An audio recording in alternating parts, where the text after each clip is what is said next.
كنت عايز أقول كلمتين بخصوص الموضوع بتاع السمك في بورسعيد. بقاله أسبوع كده الدنيا مقلوبة بسبب السمك. طبعا إسلام نجيب الله يبارك له عمل طفرة في سوق السمك في بورسعيد، وضرب الأسعار بشكل قوي جدا، وانقسم الناس في بورسعيد لنص مؤيد لإسلام ونص معارض لإسلام.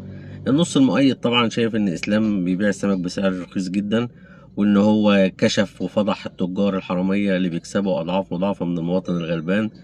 طبعا كتر خيره فعلا على ان هو رخص الاسعار، وده عامل ازمه كبيره للنص التاني من الناس اللي هم تجار الاسماك اللي شافوا ان سوقهم واقف وحالهم واقف بسبب ان اسلام بيبيع باسعار رخيصه.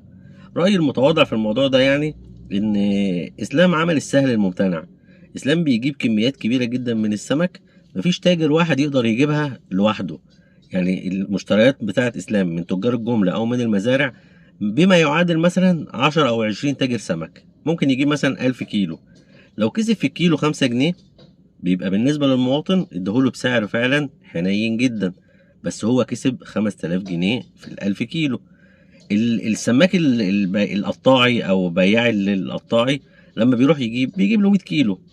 لو حط 5 جنيه هامش ربح زي ما إسلام بيقول له يكسب قليل، هيكسب في آخر اليوم 500 جنيه.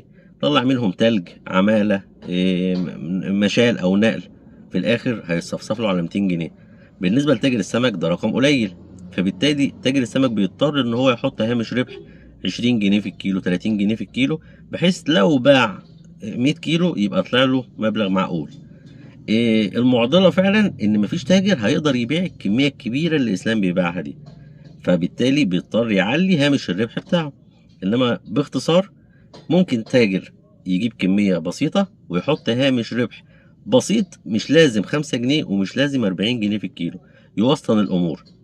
اللي عامل الضغط عند اسلام ان هو بيبيع بسعر ضارب بيه السوق فعلا، لان هو جايب كمية كبيرة، والكمية الكبيرة اصلا جايبها بسعر جملة الجملة.